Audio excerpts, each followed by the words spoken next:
gagamitin natin is spirulina. Ang spirulina, ang tawag dito ay complete complement to food. Kompletong pagkain ito. Ito ay napakayaman sa tinatawag nating amino acids. Ano ba ang amino acids? Ito ang building block ng ating katawan. Building blocks ng katawan. Ito rin ang nagbibigay sa atin ng enerhiya.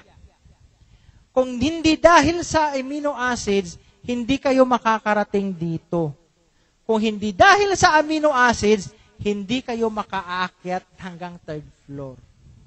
Kung hindi dahil sa amino acid, hindi aandar ang utak niyo.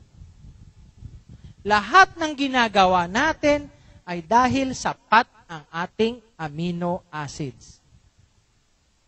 At para mapanatiling sapat ang amino acid sa katawan, dagdagan natin ng spirulina. Sa normal na tao, ang kinakailangan lang natin para magawa natin ang ating pang-araw-araw na galit sa akin. Kinilugan ako. Okay. Sa pang-araw-araw, sa normal na gawain pang-araw-araw, ang nauubos lang ng katawan ay 30% ng energy. 30 to 37%. Kaya pag naubos natin yung 37% ng energy natin, pagod na tayo. Ang tawag doon, fatigue. Pagod, fatigue. Pero ang spirulina, sa dami ng kanyang essential amino acids, nakapagbibigay yan ng 62% energy. 62% energy. Doble sa pangangailangan mo sa araw-araw. Kaya ang iba, pag napansin nyo, kapag nag-spirulina kayo, natapos ang buong araw nyo, may energy pa kayong natitira. Yes, parang stress tabs. Mas magaling sa stress tabs.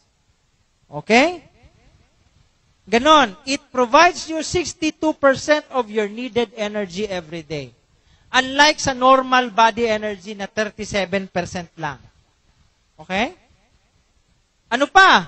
Ang spirulina, ay mataas sa vitamin B complex. Vitamin B complex. B1, B2, B6, B12. Pag sila ay pinagsabay o pinagsama, tawag natin sa kanila ay vitamin B complex. Bakit mahalaga ang vitamin B complex?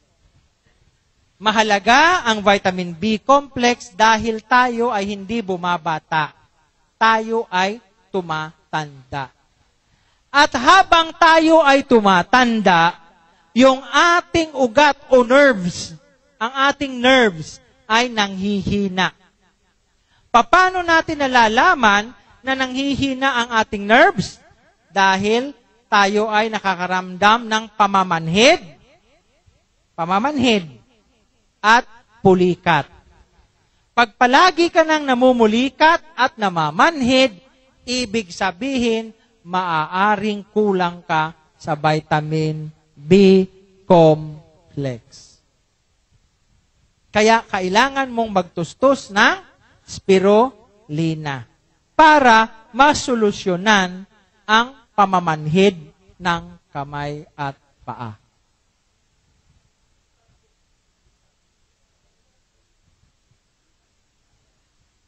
Iba po yun. Iba rin yun.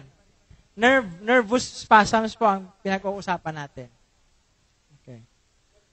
Nerves. Yes. Peripheral nerves. Okay. So, you need vitamin B1, B2, B6, B12 for healthy nerves. Meron lang ako kukwento sa inyo. Kapag po tayo ay nag-profess, if we profess that we are using DXN, dapat makikita sa ating katawan. Ito yung isang ikwento ko sa inyo, ha? Totoong kwento ito. Sa Cebu, merong lumapit na dalaga sa akin. Sabi niya, naku, doktor, alam mo, ang spirulina, kinakain ko yan. Nauubos ko 10 tabletas ng spirulina araw-araw. Sabi niya, totoo man, doktor. Tingin ako sa kanya. parang hindi ka naniniwala. Sabi ko, anong sabi mo? 10 tableta ng spirulina? Oh, doktor, everyday, 10 tableta talaga ang kinakain ko na spirulina. Sabi ko, naku, Day. Sa totoo lang, hindi ako naniniwala sa'yo. Sabi niya, bakit naman, doktor? Kasi, kung 10 tableta ng spirulina ang iniinom mo araw-araw, bakit ang dami ng tagyawat mo? Tsaka yung tagyawat mo, mas malaki pa sa mata mo.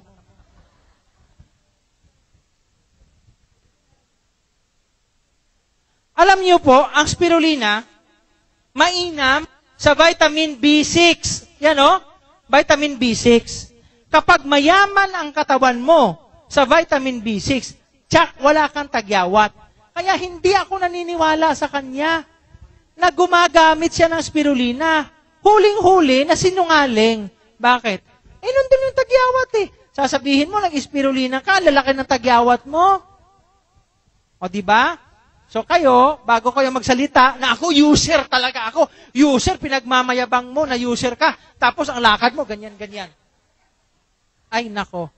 Mag-isip ka muna, huwag magmayabang kapag hindi ka gumagamit ng DXN. Nakikita ang ebidensya.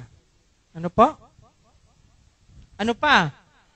Ang spirulina ay mayaman sa mga mineral. Na mga mineral na kailangan ng katawan, katulad ng calcium. Ang calcium ay pampatigas. Oo, di ba? Ang calcium ay pampatigas.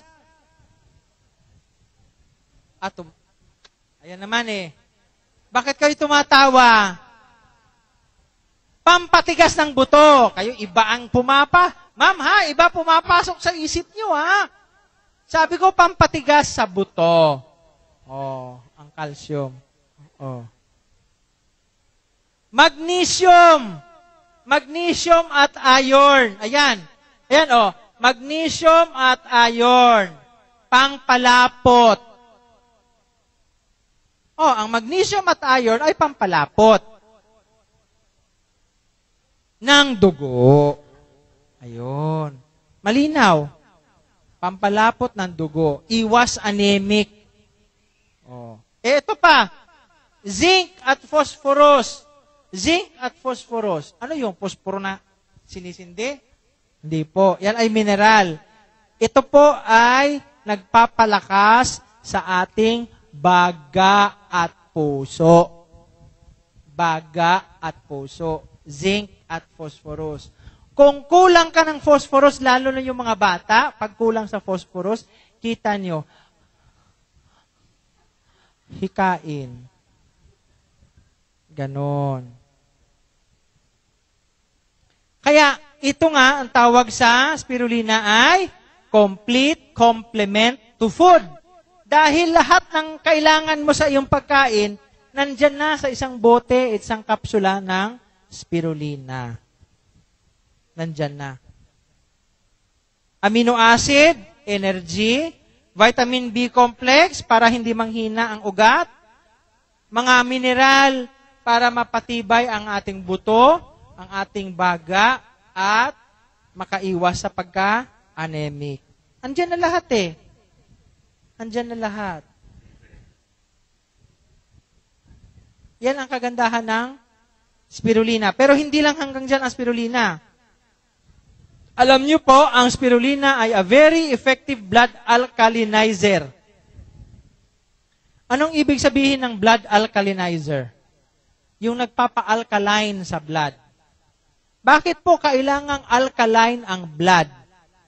Ang tao po na acidic ang dugo, yan ang mga taong nagkakasakit. Okay? Ulitin ko po. Ang taong acidic ang dugo, yan ang nagkakasakit. Bakit? Dahil the more acidic your blood, the more toxins ang na-accumulate mo. The more toxins you have in your body, the more you get sick. Pero kung alkaline ang iyong blood, alkaline ang iyong blood, nagiging strong ang iyong immune system.